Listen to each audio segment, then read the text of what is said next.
Aujourd'hui, Nicolas Dose, vous nous parlez donc de la cigale et de la fourmi, donc le retour en grâce de l'assurance vie. En ce début d'année, en janvier, elle enregistre une collecte nette de 3,8 milliards d'euros selon l'Association française de l'assurance. Un chiffre complètement inespéré. Il y a eu une grosse purge en 2012, vous le savez, grosse hémorragie qui a d'ailleurs été accélérée par le livret A dont on a monté le plafond à l'automne. Et d'ailleurs, le livret A cartonne aussi en janvier. C'est ça qui est assez frappant. Le livret A, il fait plus 8,2 milliards de collecte au mois de janvier.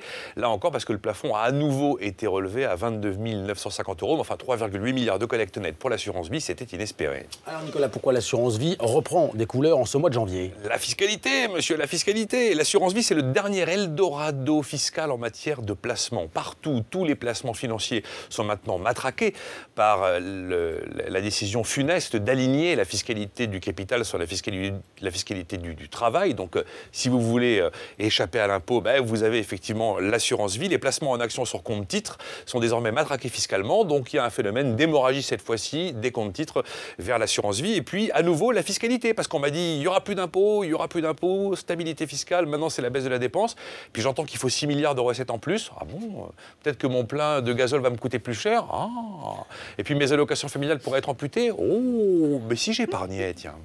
Enfin, cette reprise de l'assurance vie, c'est pas si rassurant que ça. Non, c'est un chiffre qui progresse, mais en fait pour de mauvaises raisons. D'abord, vous avez un phénomène d'inquiétude. On sait automatiquement que lorsque c'est le brouillard et qu'on redoute des hausses d'impôts, on consomme moins et on épargne plus. Phénomène d'inquiétude et phénomène d'autodéfense. Les gens très riches, ils font quoi? Ils vont à Bruxelles, ils vont à Genève, ils vont à Londres. Les gens normaux, ils vont essayer d'échapper un peu à l'impôt en plaçant leur argent dans l'assurance vie. Alors, ça peut être effectivement le début d'un pari perdu pour François Hollande, parce que lui, il a misé sur le fait qu'en période de difficulté, on allait puiser dans notre épargne massivement pour sauver notre pouvoir d'achat et sauver la consommation, qui est l'un des principaux moteurs de l'activité.